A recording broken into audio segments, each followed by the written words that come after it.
రైతు కొడుకు రైతెందుకు కాకూడదంటూ వ్యవసాయంలోకి అడుగుపెట్టాడు ఆ యువకుడు. చాలీ చాలని జీతాలకు వేరొకరి కింద పనిచేయడం కంటే ఎవ్వరి మీద ఆధారపడకుండా సొంతంగా వ్యవసాయం చేసుకోవడమే మేలనుకున్నాడు. తల్లిదండ్రులు ఇచ్చిన ప్రోత్సాహం మరింతగా కలిసి వచ్చింది. వినూత్నంగా ఆలోచించాడు, వైవిధ్యభరితమైన నిర్ణయం తీసుకున్నాడు. ఫలితంగా నెలకు ₹1,00,000 పైనే సంపాదిస్తున్నాడు జగిత్యాలకు చెందిన సుమన్. మరి ఆ యువ రైతు సక్సెస్ స్టోరీ ఏంటో మనము చూసేద్దామా?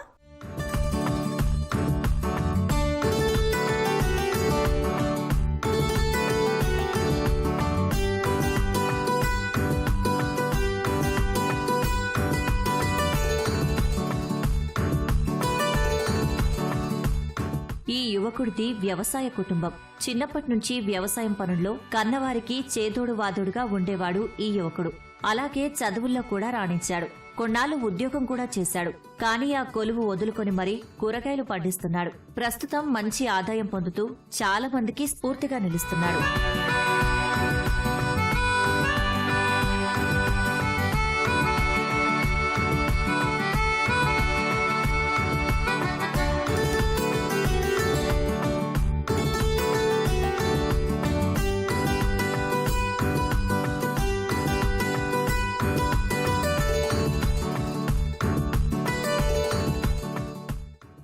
జగిత్యాల జిల్లా గొల్లపల్లి మండలం బొంకూరు గ్రామానికి చెందిన ఈ యువకుడి పేరు సుమన్. 2015లో గ్రాడ్యుయేషన్ పూర్తి చేశాడు. తర్వాత గూగుల్ నావిగేషన్ ప్రాసెసర్ గా ఉద్యోగం వచ్చింది.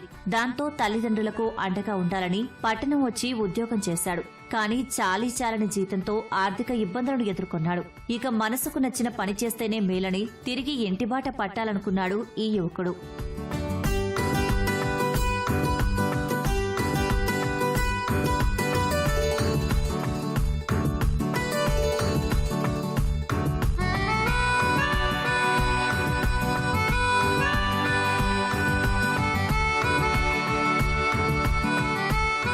కొడుకు పరిస్థితి అర్థం చేసుకున్న తల్లిదండ్రులు ఉద్యోగాలు ఏం చేస్తావు బిడ్డా, ఇంటికొచ్చి వ్యవసాయం చేయమని సుమన్ను ఆహ్వానించారు. అయితే సంప్రదాయ పద్ధతిలో ఉన్న కొద్ది భూమిలో వరి పండిస్తే వచ్చే ఆదాయం కంటే ఖర్చులే ఎక్కువగా ఉంటాయని అంచనా వేసుకున్నాడు సుమన్. ప్రస్తుతం మార్కెట్లో ఏ పంటలకు డిమాండ్ ఉందో తెలుసుకున్నాడు.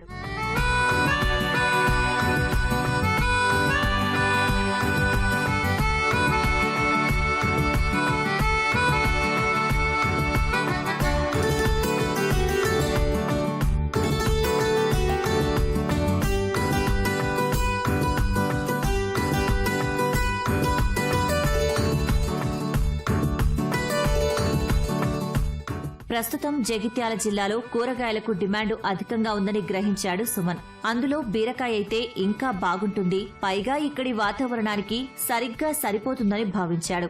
తీగజాతి పంట అయిన బీరకాయను ఎంచుకుని 1 ఎకరంలో సాగు మొదలుపెట్టాడు. ప్రస్తుతం 2 ఎకరాల్లోకి సాగును విస్తరించుకున్నాడు. అందులో అంతర పంటగా టమాటాను పండిస్తున్నాడు. నేను డిగ్రీ అయిపోయినాక వెంటనే నాకు ప్రైవేట్ కంపెనీలో సైలెంట్ కంపెనీలో గూగుల్ నావిగేషన్ ప్రాసెసర్గా జాబ్ వచ్చింది. అప్పుడు 12,000 పర్ మంత్ శాలరీ అని అప్పుడు నాన్న వద్దన్న తర్వాత బ్యాక్ వచ్చేసిన ఇంటికి. వ్యవసాయంలోనే స్థిరపడ్డా. ఇప్పుడైతే లాభదాయకంగా ఉంది. ప్లస్ నాకు ఇంకా రీసెంట్లీ 2019లో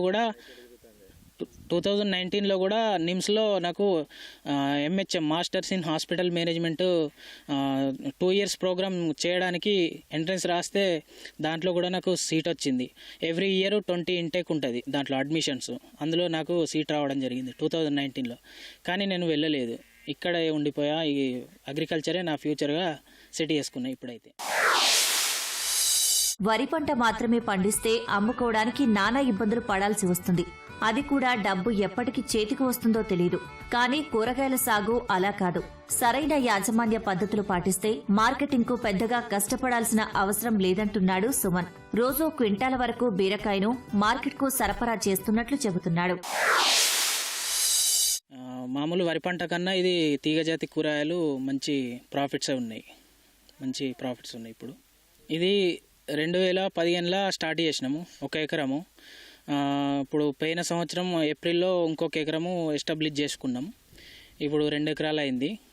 ఒకటి సైక్లింగ్ ప్రాసెస్, ఒకటి కంప్లీట్ అయిన తర్వాత ఇంకొకటి గ్రోత్ స్టేజ్లో ఉంటుంది అన్నమాట.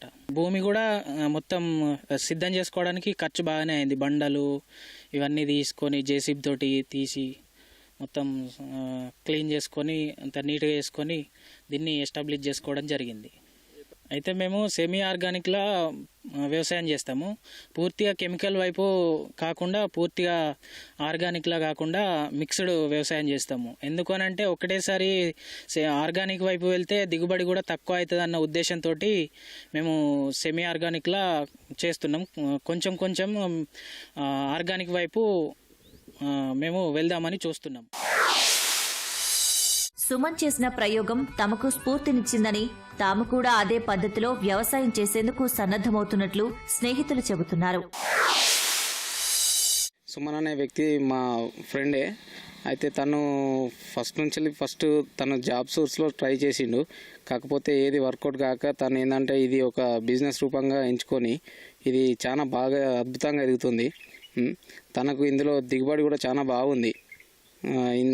ఇది చాలామంది దీన్ని ఇన్స్పైర్గా తీసుకొని ఈ వరి అనేది తీసేసి చాలామంది దీన్ని ఇన్స్పైర్గా తీసుకొని ఇది చేయాలని నేను అనుకుంటున్నా. మంచి ధర కూడా లభిస్తుంది దీంట్లో. ఇది చేద్దామని నేను కూడా అనుకుంటున్నా.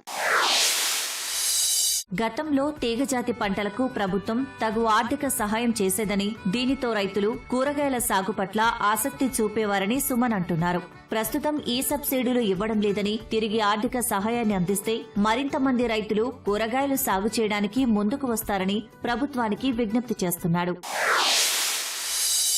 మేము 2015లో 1 ఎకరము ఎస్టాబ్లిష్ చేసుకోవడం జరిగింది పందిరి. దానికి ఒక 1 lakh సబ్సిడీ గవర్నమెంట్ ఇచ్చింది. కానీ ఇప్పుడు మేము లాస్ట్ ఇయర్ ఏప్రిల్లో చేసుకున్నటువంటి 1 ఎకర్కి ఇంకా 1 lakh రావాల్సింది ఉంది. కానీ ఇప్పుడు అది సబ్సిడీ ఎత్తివేసిరని వింటున్నాము. కానీ దాన్ని మళ్ళీ కొనసాగించాలని నేను కోరుకుంటున్నాను. ఎందుకంటే ఈ తీగజాతి కూరగాయలు అయినటువంటి బీరకాయ, కాకర, సొర ఇటువంటివి మనకు స్థానికంగానే లభించాలి. టమాటా కూడా అంతర పంటగా వేసుకోవడానికి పందిరి అనేది ఉపయోగపడుతుంది మనకు. అయితే ఈ సబ్సిడీ అనేది మనకు తొందరగానే స్టార్ట్ చేస్తే మనం ఇంకా రైతులను ప్రోత్సహించగలిగిన వాళ్ళం అవుతాము. సబ్సిడీ లేదని చాలా మంది వెనుకకు వస్తున్నారు. ప్రస్తుతం సొంత ఊరిలో వ్యవసాయం చేస్తూ తల్లిదండ్రులకు అండగా ఉంటున్నాడు సుమన్. డిమాండ్కు అనుగుణంగా ఉన్న పంటలు పండిస్తే వ్యవసాయం దండగలా కాక పండగలా సాగుతుందంటున్నాడు ఈ యువ రైతు.